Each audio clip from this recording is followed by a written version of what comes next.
Assalamualaikum warahmatullahi wabarakatuh. Bismillah, alhamdulillah, wassalatu wassalamu ala rasulillah wa ala alihi wa sahbihi wa mawalah. Ashhadu an la ilaha illallah wahdahu la syarikalah wa ashhadu anna muhammadan abduhu wa rasuluh. Ayyuhal hadirun ittaqullaha haqqa tuqatih wa la tamutunna illa wa antum muslimun.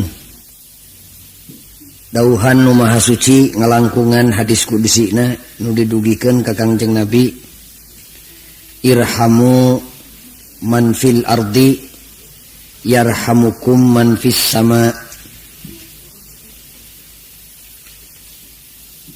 Muntar jamah bebas nama prak geura jembarkeun hirupkeun silaturahmi di bumi anu kami dauhan Allah.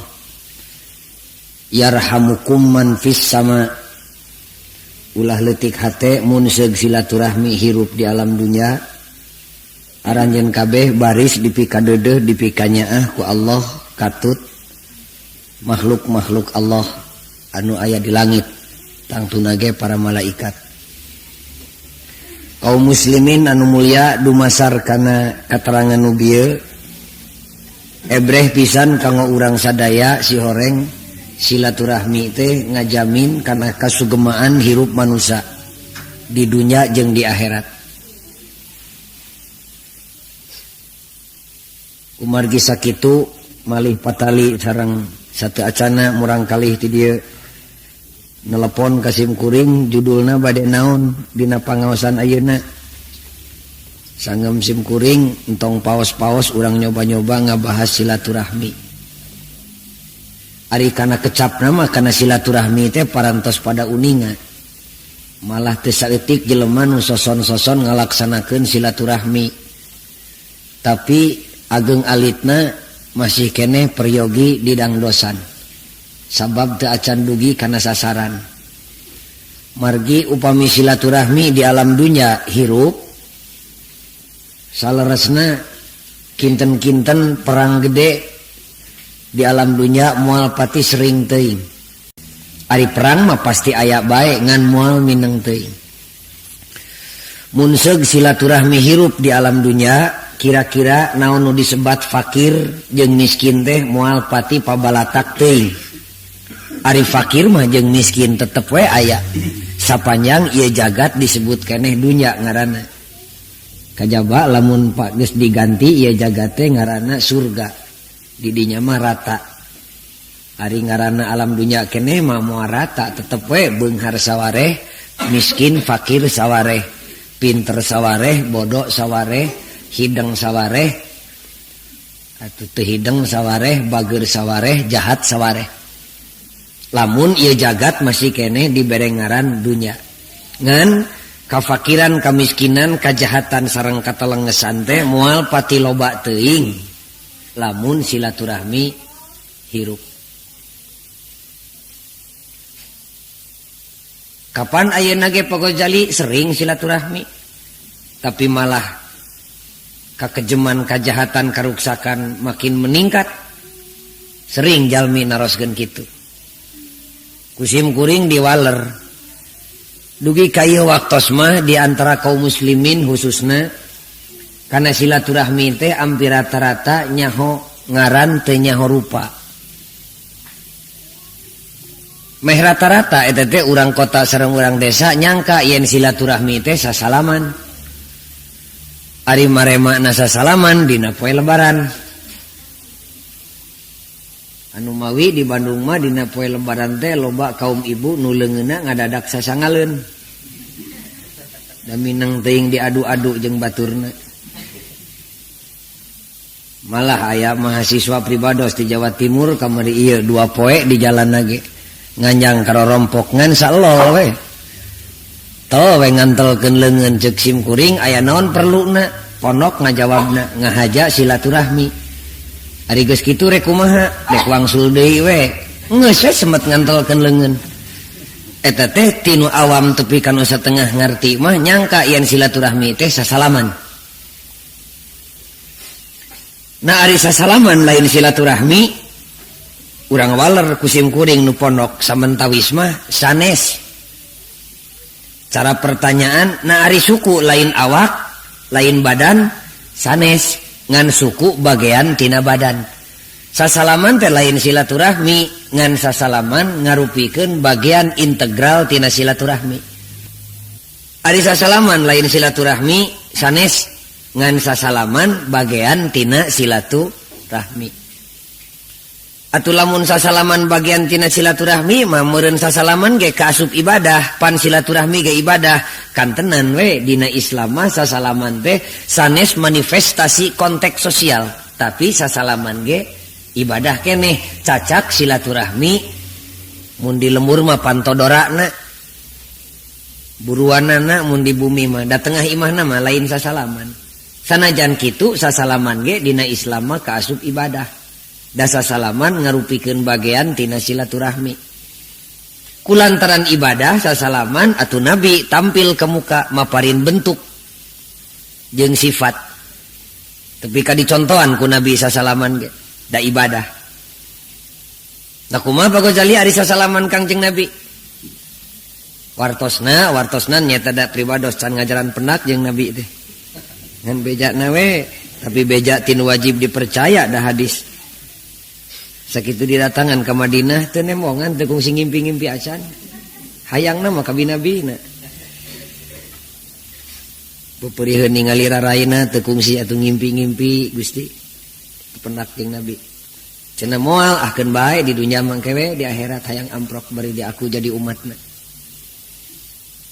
Cuman kumari Kangjeng Nabi sasalamanana, Nabi mah bejana sasalamanana teh solongkrong leungeun katuhu nyekel leungeun katuhu batur, leungeun kencana ngarangkul kana punuk batur, bari ditempo beungeut nu diajak sasalaman, dirangkul punukna teh. Tapi lalaki lain awewe. Bisi pajak. Ditingali raraina teh diteuteub. Hangat sasalaman teh banting kanan banting kiri hot cek budak ayeuna mah kawasna kira-kira cara sasalaman budak ngora jeung babaturanana awewe di kota ari di ujung burung mati bareto gitu nanti hangat bari ditempo beungeut nu diajak sasalaman teh pok ditanya tergantung profesina. Nabi papanggih jeung tukang tani nanyakeun tani kumaha pertanian ayeuna. Nabi tepung jeung ahli ilmu nanyakeun ilmu mere atawa menta, dan Nabi mah teu seueuh ku ilmu sakitu gudangna teh. Beda jeung urang, pan urang mah apal hadis 2 siki teh asa jadi sahabat. Teu seueuheun ku ilmu. Ditanya mere atawa menta. Papanggih jeung tentara. Nabi nyaritakeun taktis jeung strategi perang. Amprok jeung nu fakir jeung nu miskin, Nabi maparin nasihat kasabaran. Bari dicekel leungeun batur teh. Malah ceuk hadis Kangjeng Nabi mah tara ti heula ngalesotkeun leungeun batur, lamun batur nu diajak sasalaman can mere isyarat hayang dilepaskeun. Mun ceuk nu diajak sasalaman teh ya Rasulullah abdi teh bade teras ka anu kakara dibukakeun leungeunna teh. Bari ngaburulu doa tina lambaina ilal liqa ma'as salamah, sampai berjumpa kembali disertai rahmat dan sejahtera anugerah Allah. Rasul tah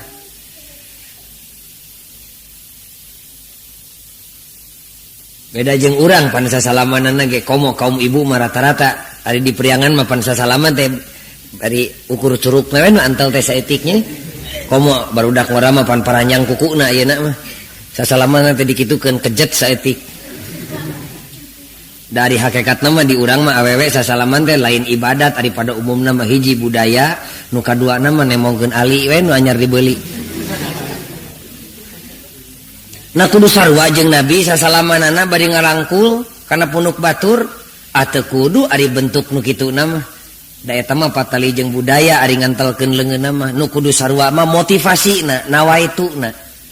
Sasalaman teh rek ngagumbirakeun batur. Kumargi sakitu ibadah. Nah halila-lila teuing sasalaman Nabi make kitu, pan Nabi ku anjeun kungsi sasauran. dauhan anjeunna lamun jelema antelengeun jeung jelema deui nu mukmin ka nu mukmin, mukminat ka mukminat, atawa awewe ka salakina, atawa anak ka indung bapana, anteleungeunna plek sasalaman teh tak karek antel sakitu tepung leungeun harita keneh Allah nurunkeun malaikatna ka langit bumi supaya ngawurkeun rahmat ka dua jelema nu keur sasalaman ulah didagoan lesot leungeunna. Coba lain barang murah sasalaman ke dina Islam. Karek tol tapi meh lesot kitu teh geus pur rahmat kaduanana. Atuh enjing mah ceuk pamuda abdi mah dek setengah jam we sasalaman teh. Ngarah gede rahmatna. Da lain lila jeung sakedeungna anu jadi ukuran tapi nah cumpon syaratna atawa henteu. Sasalaman bae pake syarat pagojali dek teu make syarat kumaha? Pan ibadah. Setiap ibadah aya katangtuanana. Nah aya syaratna sasalaman dina Islam kan tenan we. Kumaha syaratna? Duanana boh nu ngajak boh nu diajak jabatan tangan kudu sami gembirana suka jeung bungahna. Nu ngajak sasalaman bungah nu diajak bungah. Kakara rahmat dibikeun kaduaan. Memeh lesot leungeunna. Kumaha mun nu hiji bungah nu hiji teu bungah pan mineng sasalaman kitu. Sasalaman diplomatis teh kamuflase geuning urang gesok ningali dina televisinya tentarana mah jeung rakyatna keur parerang tapi rajana mah pan amprok sasalaman. Tuan Reagan datang amprok jeung Tuan Arafat gabrug silih gabrug kerewek leungeun teu cukup 5 menit bari dirontok cium kenca cium katuhu silih kecrok irung. Manisi ganunya teh padahal dina ate mah ngait lamun gagal diplomasi dek ditingkatkeun perang. Sasalaman diplomasi teh ya. Eta teh lain batur wae da urang ge osok. Ibu keur angkat dina galeng dek kagede bage. Ti ditu gok jeung jelema nu pingewaeun. Nu kungsi nyieun teu ngeunah kana ati. Pan serba susah dek balik deui ka tukang kaburu katempoeun. Rek mengkol kakenca ke katuhu eueuh galeng simpangan pan maksakeun maneh ngasongkeun leungeun da sekak seter.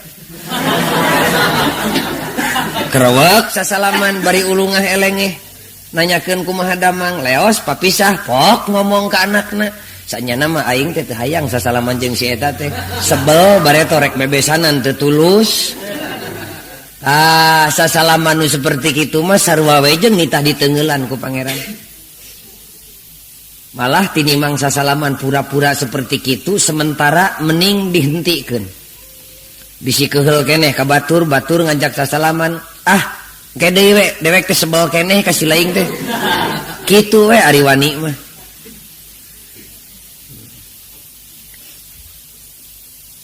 Cacak silaturahmi pantodorana pintu gerbangna. Geus ngundang rahmat komo mun silaturahmi anu saknya-nyana. Ibu, kaum muslimin, kaum muslimat, para pemuda, lamun silaturahmi nu nyaan nu dianjurkeun ku agama Islam dilakukeun ku manusia boro-boro kasugemaan alam dunya nu marurah bu panto sawarga dipolongokeun keur jelema nu pinter silaturahmi panto neraka ditutup keur jelema nu pinter silaturahmi. Tapi sawalerna lamun silaturahmi pareum boro-boro pintu sawarga nu mahal malah kasugemaan alam dunya nu murah ge moal tulus bisa dinikmati ku sadayana moal tulus. Mun silaturahmi pareum mah alam dunya nu meunang ngawangun urang jadi gersang panto sawarga jadi nutup panto neraka terbuka lamun silaturahmi nu sanyana pareum. Sumun sasalaman teh apa Ghazali lain. Sasalaman mah eta mah awalna. Sumun atuh ari sasalaman lain silaturahmi nu nyaan mah abdi mah enjing moal sasalaman. Ari kitu mah cilaka 2 kali. Silaturahmi nu nyaan encan sasalaman mung atuh moal meunang naon-naon.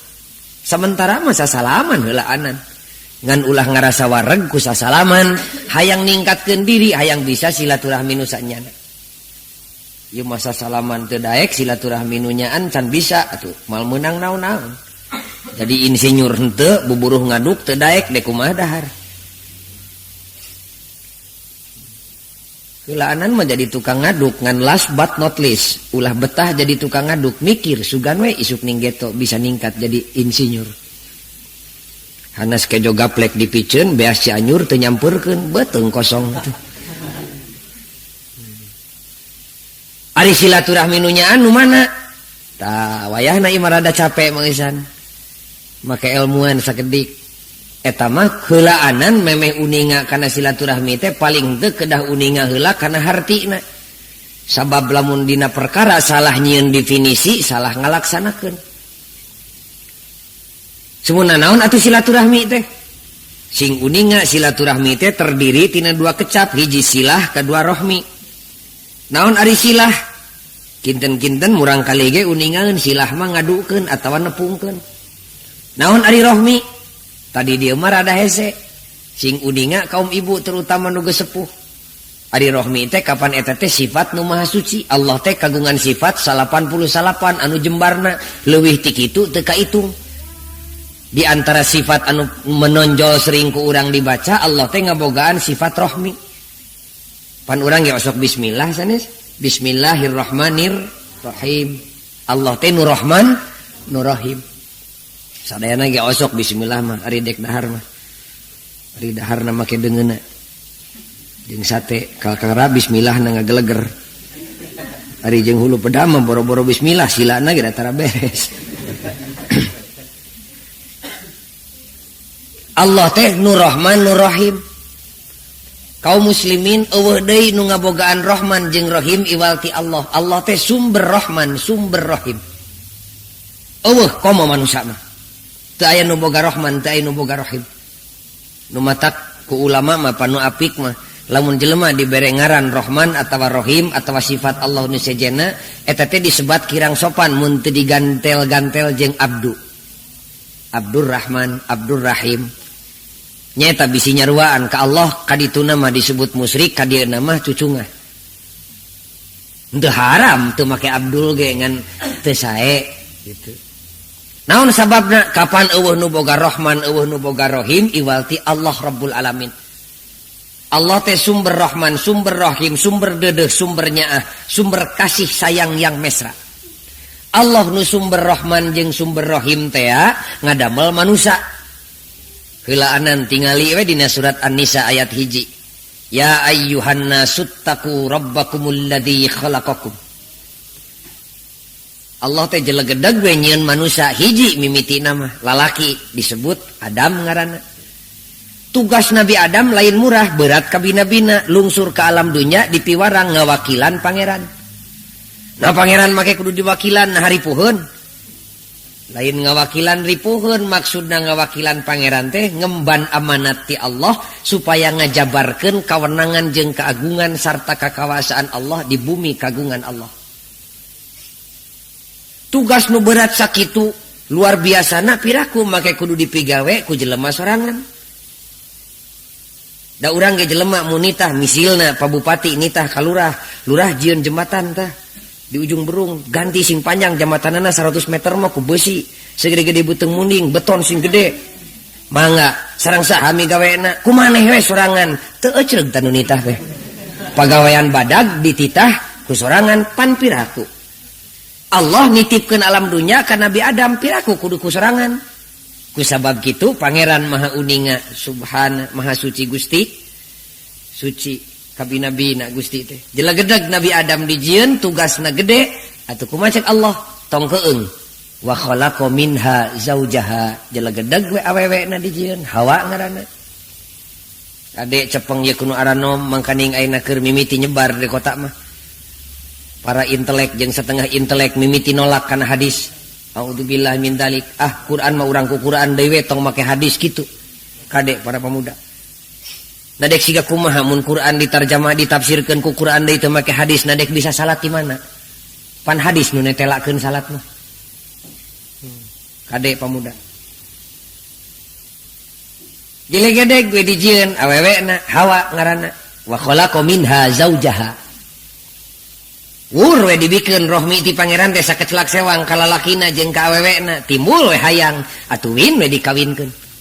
Saha Ghazali nu ngawinkeun anak boro-boro ngawinkeun nyeun ge bisaeun kawinkeun ku Allah da jelemana ge pan karek dua win geus dikawinkeun ari geus kawin teh piraku teu kulem ari geus sare piraku akibat kumaha akibatna wa batsa minhuma rijalan katsiran wa nisaa borosot we anakan incuan baru celik anak Nabi Adam urang buktina tinggal lihat surat An-Nisa jeung tafsirna baru celik anak incu Nabi Adam awewe jeung lalaki rijalan katsiran wa nisaa anak incu Nabi Adam numang miliar-miliar teh beda-beda rupa-rupa variabel sawareh beunghar sawareh miskin loba nu pinter teu saeutik nu bodoh seueur nu bageur gereyek nu buraong loba nu jagjag loba nu lemah pinter sawareh bodoh sawareh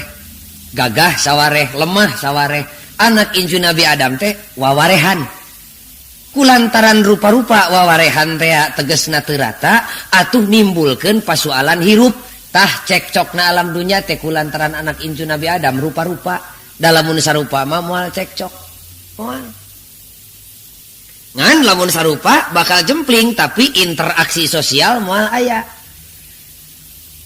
urang ratakeun lainna mah sa Jawa Barat urang bere duit sina beunghar kabeh bere duit 5 miliar sewang unggal imah da imahna ge moal angeus dek ka mana meuli batu da moal aya jelema nu hayang dagang batu ceuk nu dagang batu kapupunakan ngagedean aing mah sare di imah ge 5 miliar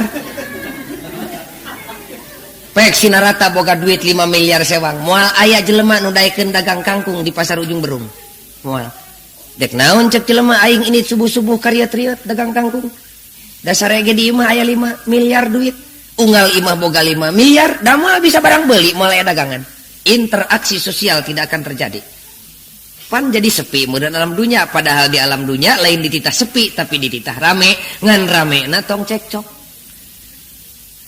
nah tuh pangeran mun sina rata we bet rupa-rupa pan ngarah rame ngarah digawe da cicingna di alam dunya ge dititah digawe gawe teh disebut ibadah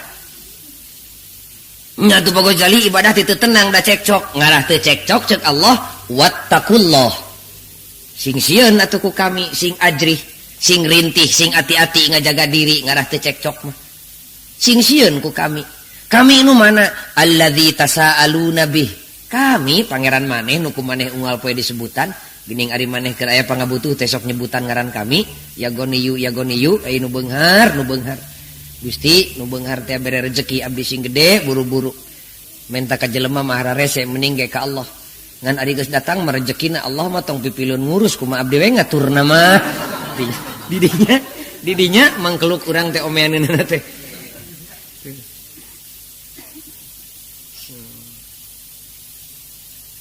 kami pangeran maneh wal arham jembarkeun silaturahmi dumasar kana eta katerangan atuh hartina silaturahmi teh ngaweuteungkeun kadeudeuh jeung kanyaah kagungan Allah nu aya di urang disuguhkeun ka batur kadeudeuh jeung kanyaah kagungan Allah nu aya di batur dicokot keur urang jadi silaturahmi teh nganterkeun kadeudeuh nu Allah dibikeun ka batur nyokot kadeudeuh nu Allah nu aya di batur keur urang mun ceuk basa rakyat nama kurang leuwih silaturahmi teh silih pi kanyaah silih pi kadeudeuh jeung baraya jeung tatangga eta kanyaah jeung kadeudeuh teh dilakukeunana lain lantaran naon-naon lain lantaran Firaun lain lantaran Abu Jahal lain lantaran keheul jeung nyaah tapi semata-mata lantaran rumasa dititah ku Allah nu kitu ngaranna silaturahmi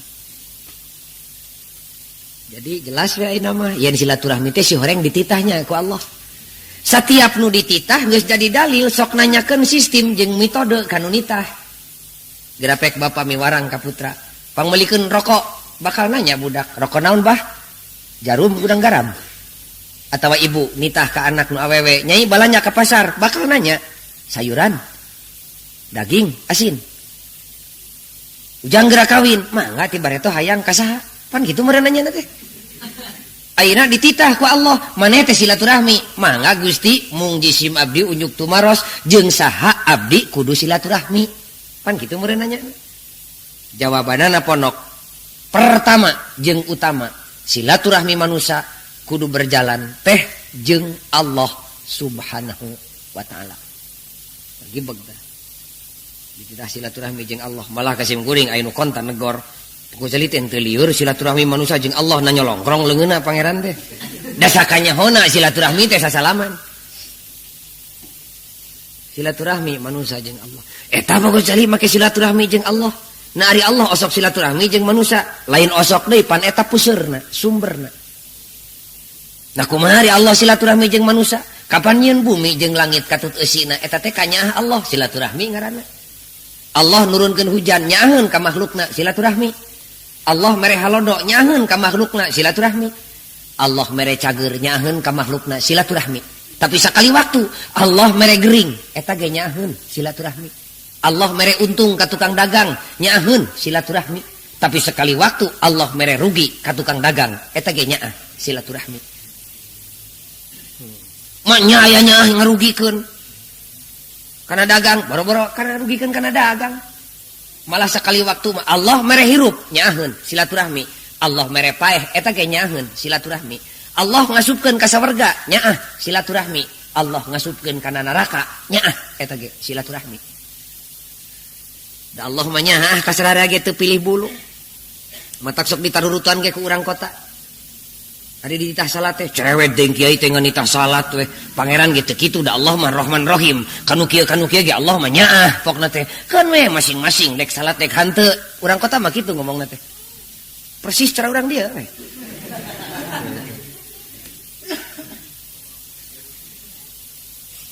Cek sim kuring puguh we Allah mah Rahman Rahim ka sasarea ge nyaah. Ngan pedah bentuk kanyaahna nu beda. Ka Nabi Muhammad nyaah, Muhammad kami nyaah ka maneh pek geura cicing dina surga kami. Abu Jahal kami teh nyaah ka maneh teh pek geura nyayang dina neraka kami. Sarua we nyaah nama ngan bentuk nu beda.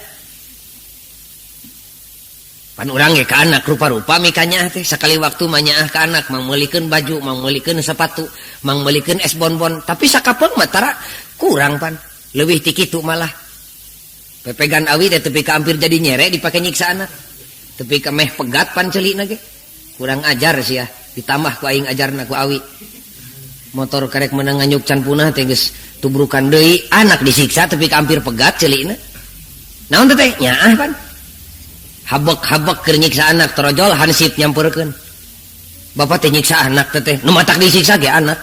Kawas teh nyaah, matak diteungel ge nyaah. Nah aya nyaah diteungel, da si ieu mah dipikanyahna kudu diteungel.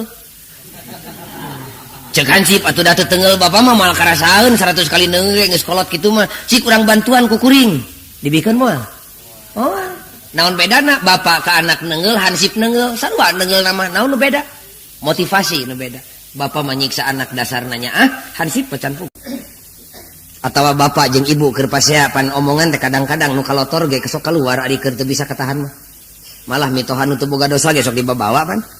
Sia mah cerewet gaos inung sia we pan gitu. Emang dicarekan mah Pak pamajikanna nabikeun we ka abdi, dibikeun mah.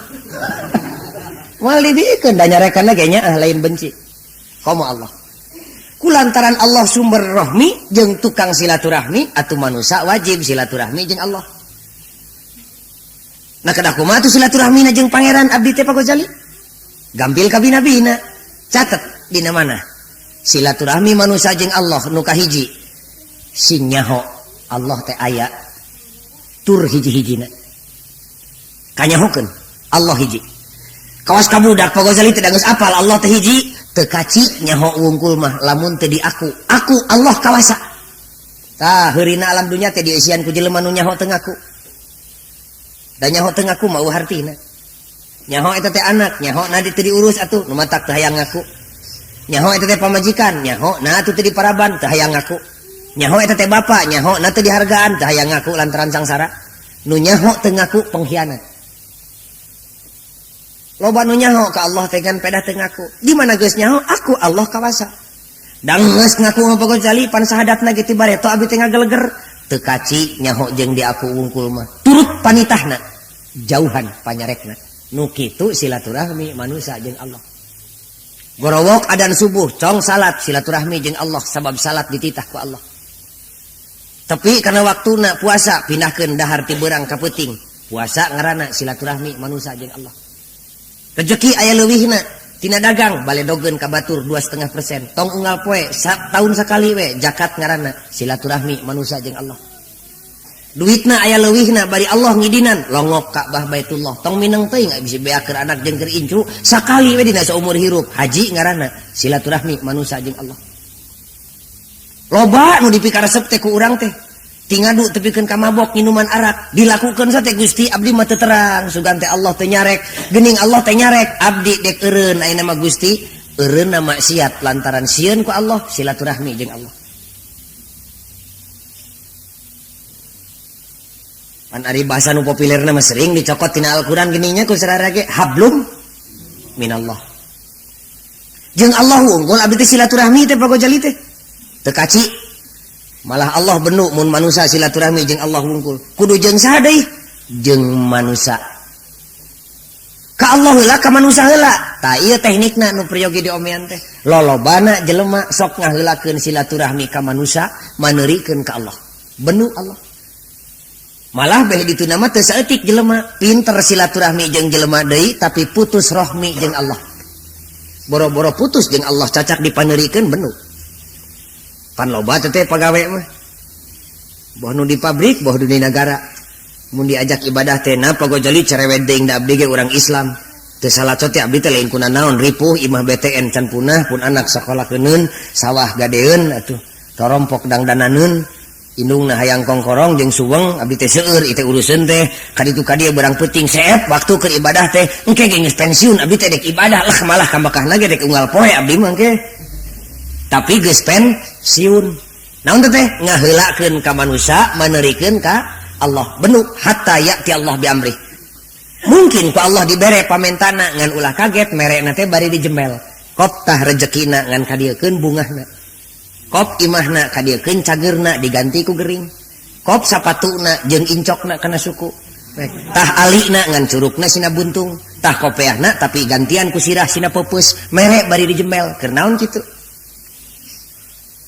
ka Allah heula kakara ka manusia tebih-tebih urang we urang komo ayeuna keur usum pembangunan pan loba duit nu ngaliwat ka imah ngadadak pan tina ladang nyalo taneuh teh tina ladang katubruk jalan teh pan loba duit ngaliwat zaman kiwari mah janji we jeung batur oke jam 5 kira-kira piuntungeun nyaho-nyaho urang ka sorean salat asar tabuh 5 can salat asar semah kaburu datang pan sekak seter deui salat heula sieun untung kaburu dibawa batur sieun teu kabagean nying hareupan saya mah heula pangeran sieun benu da teu saeutik jelema nu nying hareupan saya mah heula keun ieu heula piduiteun sagedeung sugan 2 menit ge anggeus engke we salat mah hanas ngobrol tepi ka jam 6 untung teu tulus asar kaliwat pantenggeleun pangeran ka Allah heula kakara ka manusia duh mun jelema siga keur di Mekah we ayeuna patasria zaman di Mekah mah keur dahar di Madinah karek kana baham teh karek antel Allah da geus ngagajeleng diutahkeun deui dahareun teh sieun katinggalan berjamaah sakitu lain wajiban berjamaah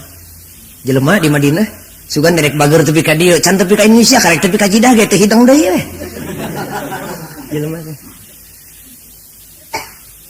ih da teu aneh di dieu mah ku adan teh da di Mekah mah aneh can tepi kana bar ge geus ngagajeleng di urang ge sok aya nu aneh kana adan teh mus malah didago-dago sono bulan puasa bulan puasa mah can tepi kana bar kejo mah geus nyangsang dina bibir pan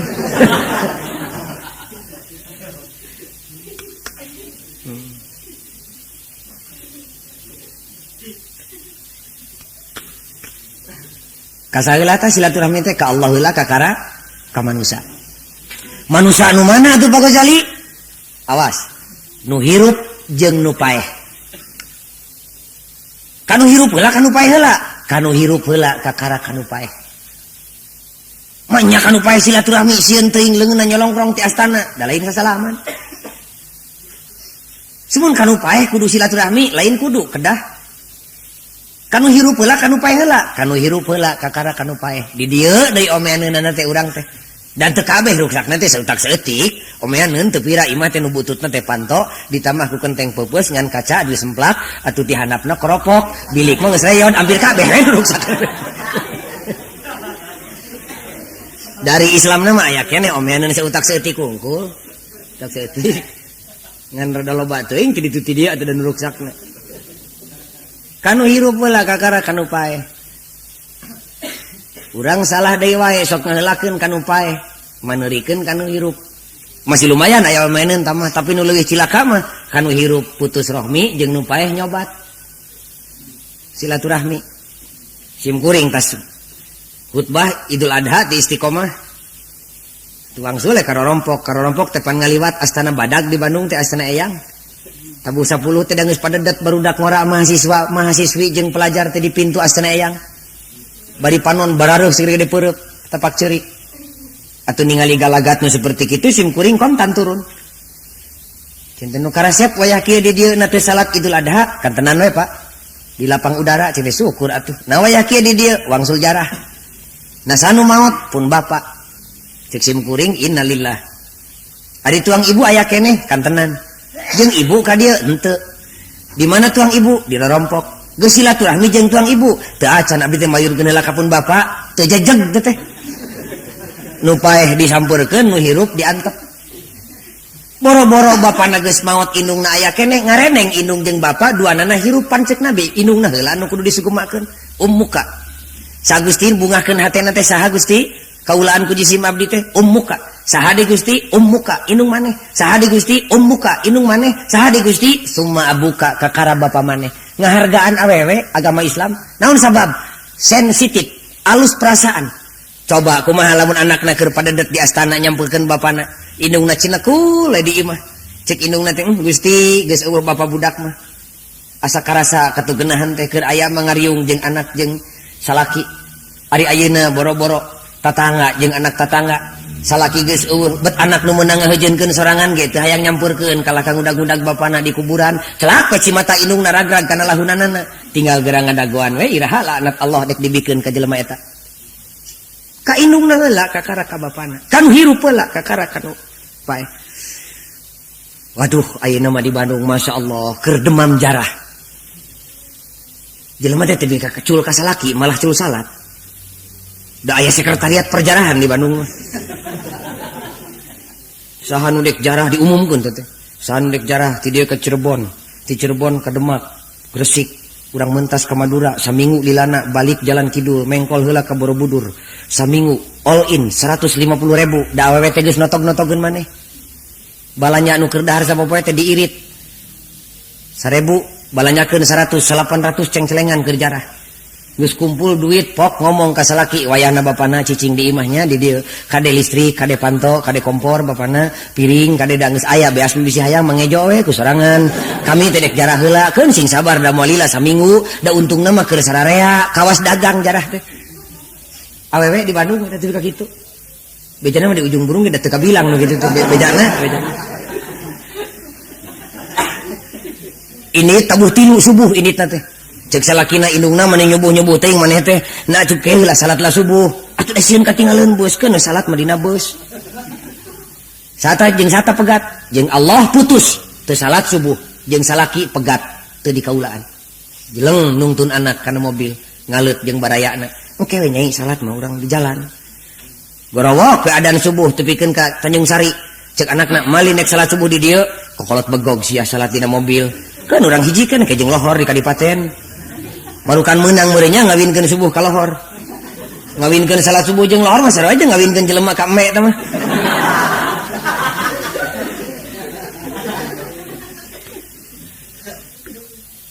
tapi ka kadipaten lohor mali nek salat lohor teh ayeuna di dieu ari sia kapancuk dokter ge ari kesangan mah teu meunang antal kana cai engke di Cirebon tapi ka Cirebon asar mali nek salat ayeuna di dieu jarah heula sia itu mahal ongkosna ge kedebruk jarah di dinya nu musafir mah ge gerewekan menta teh dibere pantok mah di awuran da 5 perak sia tapi ka padedat teh pantok Gunung Jati teh gunung awuran malah sim kuring nyimpang ieu sakedik tina acara ngaji di Pertamina kabeneran keur malam duka malam naon teh waduh teu jalan mobil teh duit teh pinuh bu nu 5 perakan teh kana pantok da geus herang pantok teh pada ngalaletakan ngarinum cai tina gentong tapi ka disaruakeun ku merena teh ieu teh sarua jeung Cijam-jam pokna teh kakara sin kuring kadi sin teh maju sulamana ka dieu Pak ku ajengan ieu teh dek diantep kalakuan kieu ajengan ieu teh beak dengkak Pak abdi jeung pamarentah ieu ngajaga kita tapi susah da sanes urang dieu teh seueurna mah cina urang mana atuh cenah tinggal lihat tuh mobilna ku bapak pandai kabeh urang Bandung ieu teh lobana mah aduh kabina-bina Gusti nu agung Saliwat masih ganu ngalarang jarah sim kuringnya. Lain narti bukan. Jarah mah perkara dianjurkeun ku Nabi mun make ilmu mah. Tapi ka magrib mah lindek salat ayeuna nyatu heula sia bisi mah. Ke urang hijikeun jeung Isya. Ari geus Isya ke urang hijikeun jeung tahajud ke mah dek sare heula geuingkeun ku maneh jam 12. Urang hijikeun jeung tahajud. Geuingkeun jam 12 mah lindek salat kabehanana teh cek anakna teh. Kumaha jawabna? Cerewet ding ari sia pan isu ke Isya teh aya deui kan heula ayeuna urang molor we. Silaturahmi ka jelema soleh seperti kitu. Oh, wali nage meureun teh hibar 700 km mah. Jeung pangeran pegat, jeung nu hirup pegat. Kan untung we umat Nabi Muhammad mun umat nu baheula mah piraku tawalina teu ngadoakeun goreng meureun. Gusti turunkeun laknat ka jelema nu nganyang ka jisim abdi, nu putus hubungan jeung pangeran, putus hubungan jeung jelema. Di dia jelema ge gerewekan nu lapar kalah ka pantok nu disuguhan. Turunkeun laknat piraku teh dikucurkeun laknat mun umat nu baheula. Teuing nu ayeuna dengan pangeran eta pangeran mah tara kerok meureun ngadagor we. Nah matak naon atuh teh dia. Dek jarah ka Cirebon matak naon celat teh dia. Ini tepi ka Cileunyi, turun tadi Cileunyi ke tepi ka Cileunyi aya ajengan dedeg di dinya. Dedeg sakal lain awakna ilmuna bedegul. Pisan. Turun badami 15 urang nyamper ka dieu. Sok urang salat subuh di mama kadepruk lekum kakara munjungan ka mama abdi teh bade jarah ka Cirebon. Mangga paparin fatwa bisi abdi titajong kana kamusrikan kedah kumaha carana jarah nurutkeun Rasul. Dereg-deg mama pidato lila teuing mama ngajina kaburu beurang panan poe panas tempo ka hareupeun bumina aya duwegan eueuh. Aya mama ti koro garing cik nyunkeun duwegan hiji mah. Pan 2 kali untungna ge. Hate kaheurinan ku kayakinan sirah pinuh ku ilmu pangaweuruh ti koro kaliwatan ku Cikalapa pan untung. Gorowok we lohor datang terugi balik deui ka masjid kawinkeun lohor jeung asar teuk-teukan dua-dua pan ngeunah. Dek turun di masjid kareret di masjid bet samakna bararutut pentaan ti sararea 100 perak sewang. Mama ieu galeukeun kana samak mugi-mugi dianggo ibadah. Sugan we tajong-tajongan di yaumul kiamah.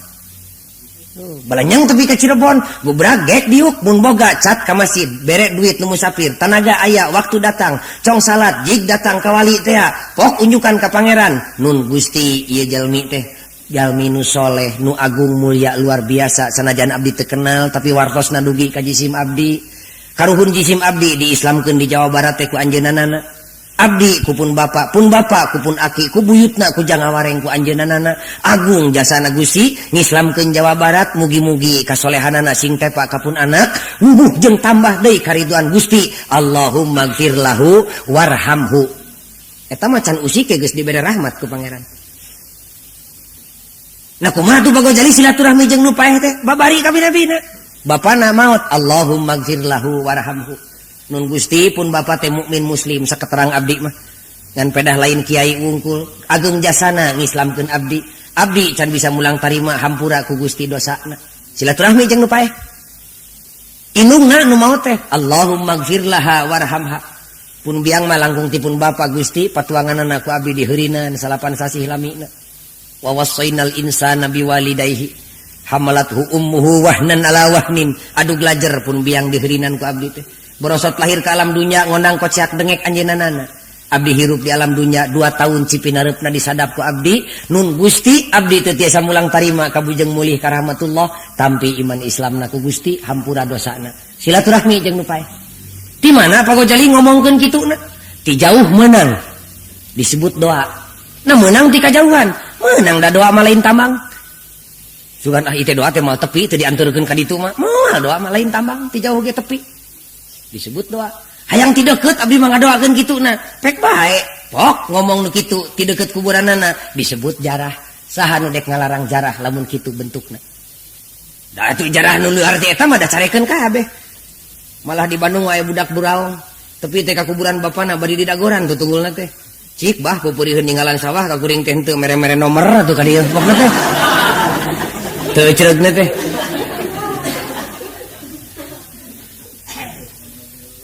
kanu maut ka manusia jadi nomor 2 nomor hiji kanu hirup benuk pangeran nyamperkeun nu maut tapi teu nyamperkeun nu hirup ngadoakeun nu maut tapi teu ngadoakeun nu hirup pan urang keur tobat ya kabeh nu hirup jeung nu paeh Allahumma gfir lil mu'minina wal mu'minat wal muslimina wal muslimat al ahya'i minhum wal amwat Henteu kieu sugan Gusti muga-muga nu mukmin kabeh sing dihampura kajaba pepotongan mentong tamah. Henteu, tidak ada Islam, tidak ada bekas kebencian, tidak ada. Yang hidup dan yang mati, yang di kulon dan yang di wetan, maafkan yang namanya mukminmu ya Allah. Tidak ada bekas sengketa di dalam Islam. Sugan eta mah urut metohab digalak Gusti tong dihampura, henteu. Atuh da kanu hirup ge urang mah carekeun silaturahmi teh. Da teh nyangka na hiji sasalaman, kadua salah bentuk jeung sifat. Nyangka marema ge bulan lebaran. Nu matak urang dayeuh mah di mana papanggih jeung lebaran teh jeung bulan puasa teh paseana ge ti jeung pamajikan ti sawal keneh. Lebaran can datang bulan rewah geus pasea. Da loba pikireun teh apan mikir sapatu teh, mikir ngirim tatangga, zakat mah teu kapikir. Mikir hayang silaturahmi ka indung jeung ka bapa. Da urang kota teh salerasna mah urang kampung 50% mah. Gini ka dieu tepi ka pacocok ari maleman takbir atawa poe lebaran teh. Urang Tasik, urang Garut, urang Banjar, urang Ciamis, Jogja, Sumedang, Cirebon. Dogdag pasea jeung salaki bapana silaturahmi ka emak setahun sakali mah. Heuh dauh ongkos atuh. Jual ka kongkorong budak. Pijelug kongkorong. Pan maksudna teh dek nganterkeun rohmi tapi ngondang laknat. Jual kongkorong. Nyewa kong. Anak 8 dibawa kabeh tambah ku indungna jeung bapana jajeg 10. Eta teh can bungah keneh ngarenghik deui ka salaki. Atuh bapana saloleun mah ka emak. Oleh-oleh tara unggal poe. Meuli kue ka ditu, meuli kue sakilo. Lain kue nu hade kue gaplek teh we. Nu dihakan ku indungna teh tepi ka batuk gini. Kejo sarantang leutik, tambah ku daging lain ati nu hade. Lain daging hayam, daging kerewed we tina tuur sapi. Pinuh ku urat teh nu dihakan ku indungna teh huntu hiji-hijina tepi ka peunglak. Bubrag datang ka Ciamis atawa ka Tasik silaturahmi jeung incu 10 jelema. Taralila ditu teh silaturahmina teh 15 poe ngajidog di dinya. Bari ngirit-ngirit gaji nu di imah teh cukup teh. Tepi kaledug kebon nu bapana teh nu akiina ku incu. Balong sajengkal gebeak jeung keuyeub-keuyeupna. Usum dek balik harewas ka indungna, "Ma abdi teh geus lami teuing dek wangsul atuh." Tapi kumaha da saepun ongkos, abdi teh cik mah heula ongkos we saeutik mah. Kitu.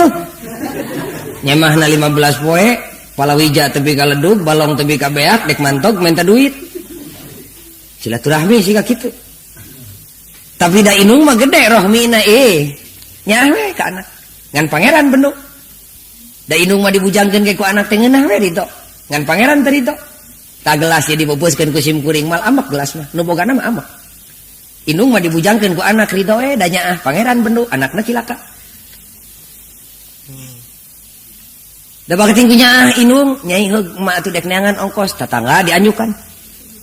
Puriling. Nyai beas dek dibawa itu aya 3 liter sesa lebaran. Kantana nek emak sakaliana jeung sanguna atuh 2 bungkus mah. Sajoleun. Ari lauk teh dek dibawa. Ari emak katana nu gede dipais nu leutik digoreng mah. Pak RT can kakirim teh di Bandung teh. Aya enog nyai 3 gruntul dek dibawa. Tong ka pameng kagok jeung hayam nu hirupna urang bawakeun da bapana ge bisa muncitna mah. Ari dun sampo nyai dek dibawa vitamin tama emak. Pan abdi teh tos ngajuru. Kan tenan we. Malah tambah jeung koneng jeung salam jeung sengreh, panglai jawer kotok jaring hao segala macam. Soto lombong gede teh ti indung teh di kampung. Pigidik dijungjungkeun ku salakina teh kabawa da tenaga urang kota mah hengker. Kajeun sok tenis sok golf ge. Bah geuning berat itu aya tong kapalangnya ku abah we pang nyuhunkeun ka jalan. Lain silaturahmi tah mah garong tah mah. Garong. Silaturahmi nu hirup jeung nu hirup mah kudu bisa nitenan jeung ngadengekeun kerebekna sora beuteung batur. Au it'amun fi yaumin dzi masghabah yatiman dza makrabah. Tinggalian surat Al-Balad. Dengekeun kerebek beuteung batur. Beuteung teh 2, beuteung kasar jeung beuteung alus. Beuteung kasar butuh ku eusi sangu di antawisna. Kosong beuteung batur, pateahkeun ka tatangga. Silaturahmi. Tain lapar pokok jali di abad modern mah dangukeun beuteung alusna bisi hate kosong tina keyakinan. Omean keimananana. Da loba jelema nu iman pan pasolengkrah tepi ka batu dianggap pangeran. Alus pagojali keimananna mah dengekeun sirahna bisi iman kandal tapi elmuna kosong. Pan teu saeutik jelema nu getol salat tapi can nyaho wudu acan. Silaturahmi. Komo ta kaum ibu mah pan teh usum arisan di kota jeung di desa teh. Bari arisan ka bumi batur teh soca teh sing jalang, sing seukeut seperti bangsat. Reret ka ditu, reret ka dieu. Lain dek nempoan kongkorong jeung suwang batur. Tapi titenan nu kagungan bumi teh bisi ite sok salat atawa tara. Malah pura-pura ngilu salat didinya. Nyai emak bade ngiring salat di dia tebih teuing ka imah mah. Lain dek ngawibirang, dek ngontrol. Mun aya dek dibantu, mun kurang. Anasong dek mu kena bari kotor sapotong ka handapna samping bapana bari bolong. Kakara ibu badami jeung nu sejen, geuning dulur urang teh sok salat, urang salah sangka ngantara campur teh teu bogaeun mu kena acan. Yuk urang kumpulkeun 100 perak sewang mah, beulikeun kana tetron ti ujung berung 5 meter, gerdeg dikabut, bungkus ku koran, anturkeun. Ieu ti baraya urang pek nu geulis emak teh ngeunah, geuning salat di dieu teh lain ngahina, silaturahmi ngaranna. Stopan, tabrakan wae dina stopan, cab stopan, silaturahmi ngaranna. Polisi ulang-ulangan leungeunna ngatur lalu lintas, silaturahmi ngaranna. Mobil angkutan umum sangeunahna wae eureun depan. Belok sirahna kakara brai center konengna. Malah pan mobil ayeuna mah geuning kaca digigireun beungeut teh dihalangan ku nu hideung ngarah mun da aya ka era mah teh nya manehna teh aya meureunan. Sok eureun sangeunahna teh. Sakapeung mah isim kuring setan keur ada dedeg sok aya nyiduhan teh kana. Dihalangan dieu teh. Carek ujang ulah kitu liren teh ulah sangeunahna silaturahmi ngaranna. Gebret hujan cai ngageneng omekeun silaturahmi ngaranna. Galunggung bitu pinuh ku lebu piceun lebuna silaturahmi ngaranna. Hareupeun imah eueuh pepelakan tancapkeun di dinya pecai-pecai wae mah silaturahmi ngaranna. Lebih nini dek mentas jalan hararese tungtun pentaskeun lain randa wae nu dipentaskeun teh silaturahmi ngaranna. Leor oi ulang dek macok ka budak batur atawa ka urang paehan silaturahmi ngaranna. Dina Islam teh tepi ka kitu silaturahmi. Jo copet tewak copetna bikeun kan wajib silaturahmi ngaranna. Ngalawan copetna sintrek saeutik silaturahmi ngaranna. Copetna kalah ka mesat bedog karungan silaturahmi ngaranna. Jadi silaturahmi dina Islam masih horeng geuningan nganterkeun ka deudeuh jeung kanyaah kagungan Allah nu di urang dibikeun ka batur, nu di batur dicokot keur urang jeung keur batur, tapi kabeh dilakukeunana teh semata-mata karana ngarasa dititah ku Allah. Kakara dauhan Allah, yarhamukum man fis sama. Pasti ku kami jeung ku para malaikat kami bakal dipika deudeuh jeung dipika nyaah. Lamun geus bisa ngajembarkeun rahmi nu kami ka deudeuh jeung kanyaah nu kami. Kahartos saya namanya pantas lamun dipolongokeun pantas surga ditutup panto neraka. Dasi horeng giningan silaturahmi dina Islam lain terbatas dina sasalaman. Kaum muslimin anu mulia, uraian simkuring anu resmina urang cekapkeun sakitu. Nu benerna eta teh tina agama, nu kaliruna mah tina kakaliruan simkuring sorangan. Urang ngajerit ngadua ka Allah Rabbul Alamin, urang sareng we ngaduana. Dan upang alus-alusna doa teh doa nu sararea. Urang ngadua ti Kangjeng Nabi aya ngagelenggeng pisan para gitawaf. Bismillahirrahmanirrahim mangga. Allahumma inni as'aluka imanan kamila wa yaqinan sadiqa wa qalban khashi'a wa lisanan dzakira wa rizqan wasi'a wa halalan tayyiba wa taubatan nasuha wa taubatan qoblal maut wa rahmatan indal maut wa maghfiratan wa rahmatan ba'dal maut wal afwa indal hisab wal fauza bil jannah wan najata minan nar birahmatika ya azizu ya ghaffar rabbi zidni ilma wa alhiqni bis salihin. Rabbana atina fid dunya hasanah wa fil akhirati hasanah wa qina adzabannar. Wassalamu alaikum warahmatullahi wabarakatuh.